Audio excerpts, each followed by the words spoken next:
Okay everyone, welcome back to another video on the channel today. We're back on GT Sport and we've had to get a video from a replay because when we actually saved this race, it was a while ago, it was about, I think just over a week ago, it kept missing parts of the lap out when it wasn't recording properly, so we had to go back to the replay and record it all from there. As you can see, starting from pole position, the T500 is still not working on this patch 1.15.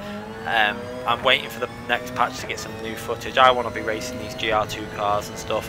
I can't do the FIA races at the moment. It's a massive disappointment that I can't get on it still. I expected this patch to be out very fast and it's just not, so I'm really disappointed in them for not getting this sorted fast. It should have been a quick fix. It should never have, the 1.15 should never have been released in the state that it was, and now I'm left without being able to get you any new content to upload to my channel.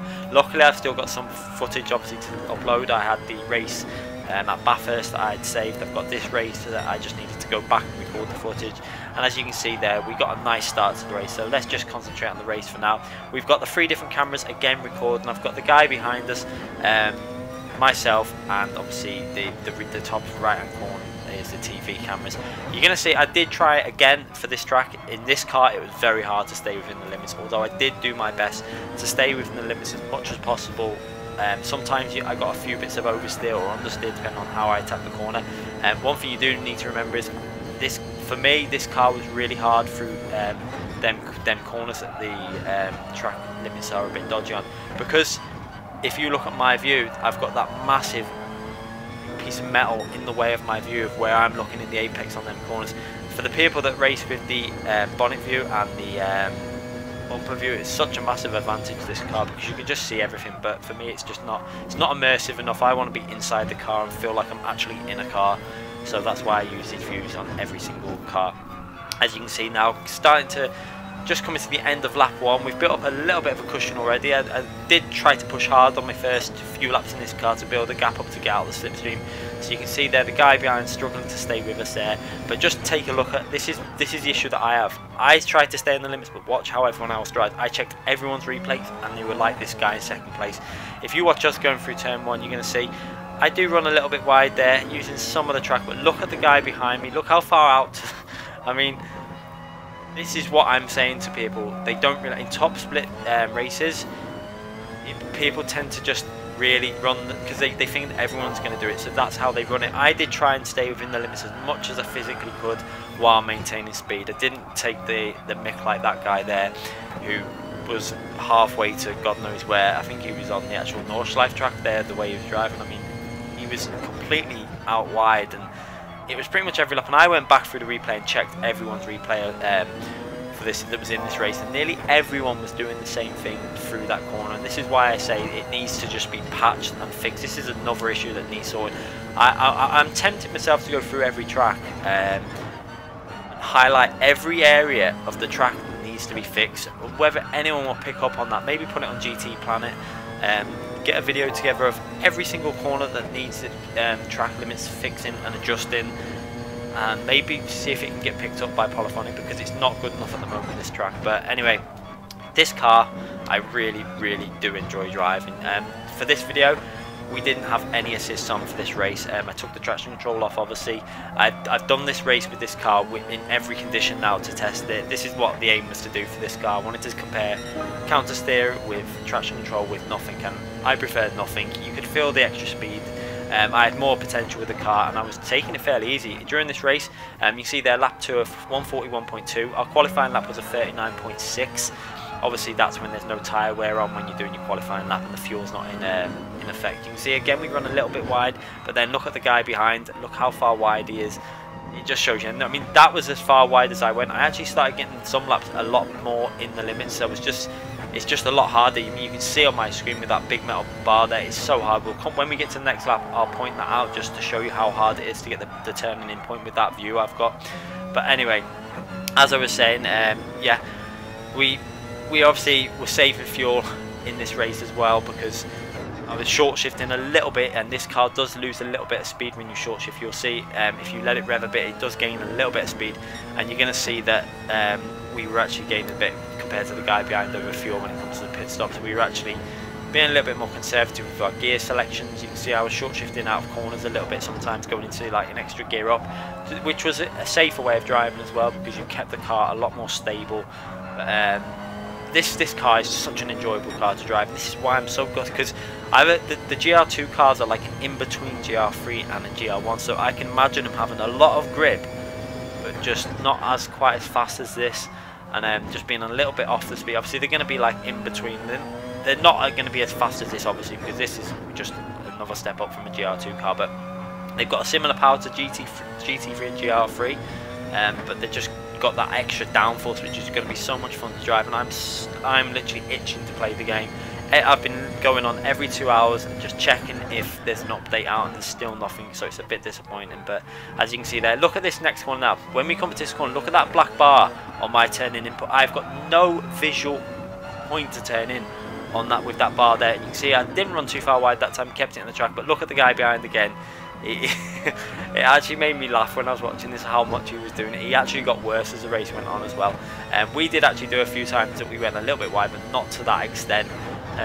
But it just shows you how bad that track limit is there. I think how I did it on that lap there should be close to the limit of what you should be able to do, or maybe a little bit fraction. Pretty much the green Astro should be the limit. I think if you go outside with your 2 left-hand tyres outside the green Astro, that's when it should pick up a corner cut, because you don't want it so bad that everyone's just getting corner cuts for running fractionally wide, because I know like you want realism, but I think it would be a bit too harsh, because even in real life you watch some racing on this track and some of the like GT3s and stuff, they even run quite a little bit wide on that corner fairly often, so it does happen in real life.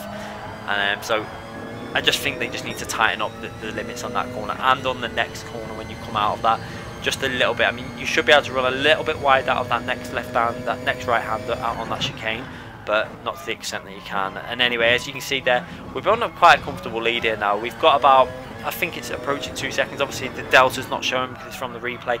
It was approaching a 2-second lead, I remember, at this stage. So we were fairly comfortable. Lap 3 was a bit of a disappointing lap there. You can see a 42 point, I mean lap 3 was a disappointing, yeah, 42.7, but that lap got it back a bit down. We knocked it down to a 42.0. Really it should have been in the 41 still, but we made a couple, we were making the odd little error. I was trying not to push it too hard, and again you can see how hard it is for us to get that turning in point there. Maybe I should raise the view up a bit so I can just see a little bit higher, but even then that bar is just going to block our view, and you can see we actually kept it in the limits reasonably well on that corner. Let's see how we do on the exit, and again we run wide a bit, but I think that should be pretty much the limit of what you should be able to do on that corner. It's actually funny watching him sometimes. If you look at the top right hand corner where the TV replay camera is, sometimes you'll catch just how far wide he goes on that corner. Check it out when we come to it. We'll have a little look here. I don't know if the next lap I run a little bit wide, but we'll check anyway. The difference between when I run wide to when he runs wide. This is what I was saying about everyone in the race was pretty much doing what he was doing. Some weren't as bad as him, some were probably similar to ourselves a little bit more, but the guy in second place was just out there just driving on a different track, and that's my issue with the limits at the moment, because if I was still driving fairly clean, I think. I mean, admittedly I was a little bit out of limits, but if I was to keep it 100% in the limits all the time, he would have probably have caught up into my slipstream at some point, because I would have had to just take it easier every lap, and it's frustrating that that would have happened. So you see we had a massive moment then come out of the chicane where I tried to get the power on the rear when we attacked that curve far too much and got a lot of the car became unsettled through that corner. But let's just have a little look now at the top right hand corner on the TV replay camera, and I'm going to show you now, see if it picks it up. It just depends what replay camera comes up when every lap it changes, I think, sometimes. So we're going to see if it captures the guy behind on this lap. We might be a little bit too far ahead, I'm not too sure. Let's just have a little look as we go through that corner there. It's on the next one when it changes angles. We ran quite far wide that time, but just look at the guy behind. He was actually going out of the shot because he ran that far wide. That was probably our worst lap. I remembered being on lap 6 and having a real poor line through there. I remember it kind of nearly snapped on me, so I had to lift and just let it just go wide, or if I would have put more steering input in, I would have probably lost the back end and he would have caught up even more. But I knew when I was racing this that he was doing that. When I was actually racing this, I was looking back sometimes and seeing him so far out wide, so that's why if I was going to lose control of the car, I would just think, you know, I'll run I'll run out wide a little bit, but not so much that it's going to be like exploiting it too much. But you can see I think we ran it fairly clean compared to what was available to do, and I can guarantee if there was a lot of the other faster drivers in this race, they would have been doing out wide pretty much every lap as well. It's so frustrating, but let's just see if they fix it. We'll give them the benefit of the doubt, and maybe it'll get fixed soon.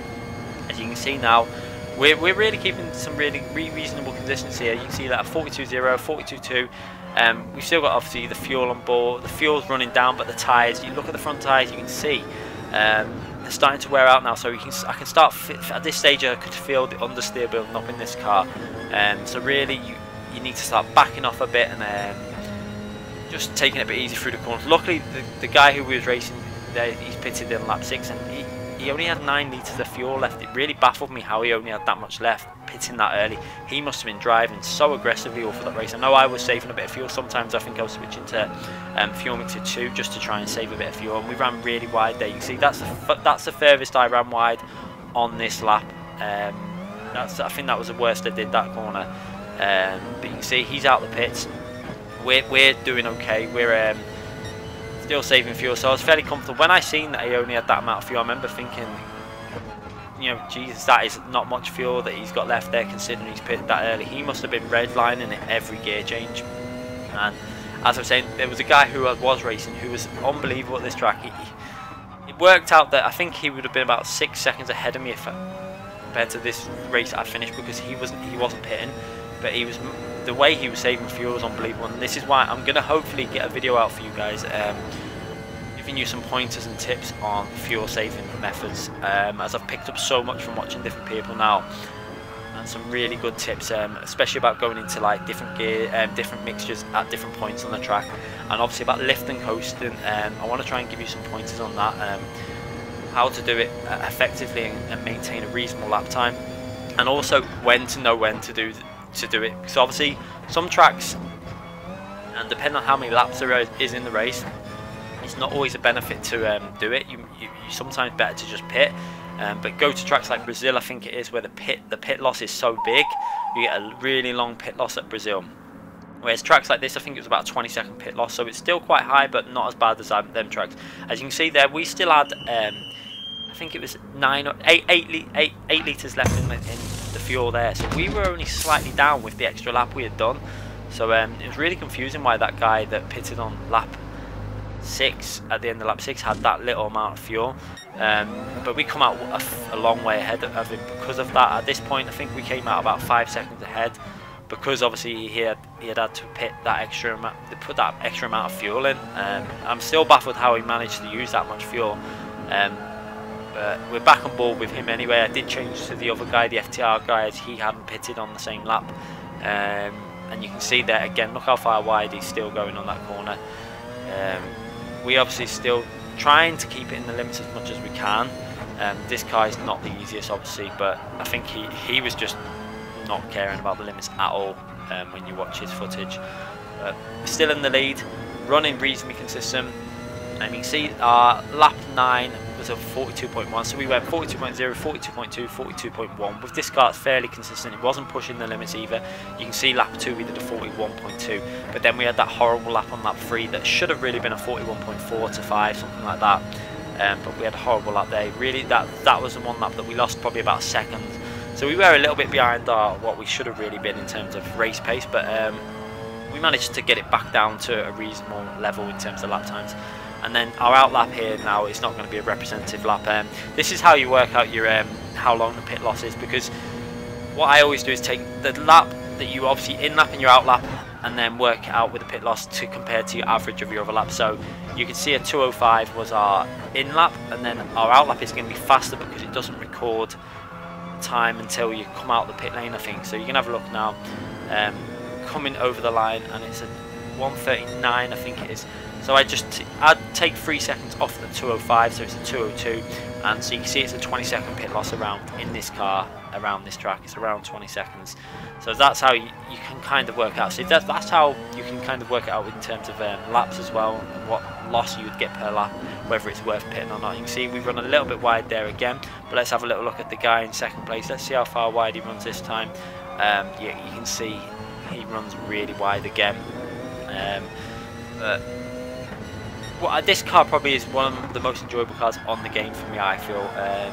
It's probably it's a strong car for me, although when I saw the guy that was saving fuel, it's not as strong as I thought it was, because I need to work out how to do it like he was. He was going into mixture 6 when I was racing this guy right at the end of the lap, like the end of the straights, and then he was just lifting, coasting all the way through the corners, and he was still maintaining speed towards like lap 11 and 12, even with worn tyres. It was an incredible display of like fuel saving that he did when I raced him, but unfortunately he wasn't in this race when I came to this one, and it was only our first, I think it was our first race that we did, so we had no speed at all basically. I think we were doing like 42.3s to 43s, like late 42s every lap, and then this was my third race and we started getting a lot more consistency.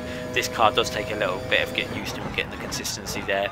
As you can see now, we've pulled up quite a big lead. If you have a look on the top left hand corner, look how much of a gap we've gained over him from when he obviously, before he pitted, when he was about 2 seconds behind us. Now I think he was around 6 seconds behind at this point, so we had gained such a big amount over him, and I really was getting in the zone as we go over the line on a 41.0, so that was a reasonably okay lap. There was potential to do more. We had a little bit of a moment on that lap, probably could have got down to a 40.6, which would have been a second behind our qualifying time, which is what I aim to. You see that time on that corner, we did that reasonably well, stayed within the limits, but we didn't really push it anywhere near as hard as what I really should have been. And again on the exit, tried to keep it as much in the limits as possible, but the guy behind was not doing that on that corner, and even on the next corner he ran really far wide. I mean, look how far wide he ran there. It does show you how much they need to fix this. Hopefully this can start being a priority for them soon. That once they've got like more of these tracks out and stuff, and the BOP, once the BOP is sorted, which I think they're getting close to being there. I think the GR3 BOP is very close to being sorted. I can't try it out now on the current system. There was a few iffy decisions I think in there. Personally, I don't think the Mercedes AMG should have been weakened in terms of its power, especially when the Corvette got an increase in power when it's better with the fuel, and it was also faster on the straights. I remember at Bathurst I was racing my AMG Ghost and the Corvette was overtaking it in straight line speed, so it's a bit confusing why the Mercedes actually got its power lowered. That's what I don't really understand about that one, but it'll be interesting to see how it works out in terms of tracks and what cars you see in the top 10 now, whether there's a car that's just gone instantly faster. The Alfa Romeo looked like it could be one to look out for when I had a look at the thing. I can't remember if it was the GR.1 or the GR3 when it had a 3% increase and a weight reduction. That'll be interesting to see what that's like now, but I think once they've got these BOP sorted and they're happy with it, and maybe they only need to make fine adjustments, they need to get onto the track limits on this game. You can see there again we didn't run too far wide, kept it in the green Astro on the left hand tyres. Let's have a little look at the guy behind, just how far he's going to run wide this time. And again you can see the difference, again how far wide he's running wide. This is why it needs sorting, so let's just hope that I mean, I personally don't think they're going to do it. Whether they will do it is another thing. I remember these limits being like this on GT Sport, I mean on GT5, when it was the Red Bull X1 challenge. You could do that on this track then. Obviously I did it then because it was just to get the gold medal for the trophy, so it was fairly common for people to do it then. They've obviously still doing it now. As you can see now, we're coming up to the end of the penultimate lap. We're clearly in the lead now. This was a good race. I'd driven fairly consistent. You can see lap 10 again, 1 minute 41.7. It wasn't a perfect lap. You can see I think we lost about 3-4 tenths of that in just sector 1, but we kept it 100% in the margins. I was just trying, I mean I could have probably got it 100% in the margins and only been about a tenth to 2 tenths down on the potential if you run wide. It was just such a hard thing to do with that big piece of metal sticking right in the view of where you need to look in for your turning in point. You kind of had to do your turning in point by looking to the right hand side for the track and just throwing it in at a certain point. That's how I was eventually doing it. As you can see, we go over the line on lap 11 and it's a 42.0, so again not a bad lap considering the tyres are starting to wear. You can see again on that left hand side the tyres are starting to get a little bit of wear out the front, so not a bad lap at all really. And coming through to the last lap again for the final time around the track, we're going to go through this final corner. I think we got a little bit of oversteer or understeer on this corner, I can't remember. Let's see. Did run a little bit wide again. We actually went that. I mean, that should, in my opinion, what I did there should be a penalty if you run wide like that. And we kept it fully in on the next corner though. But I think that should be a penalty. I think that much of an exploit should be a penalty. And if you know it's that much of an exploit, you're not going to do it.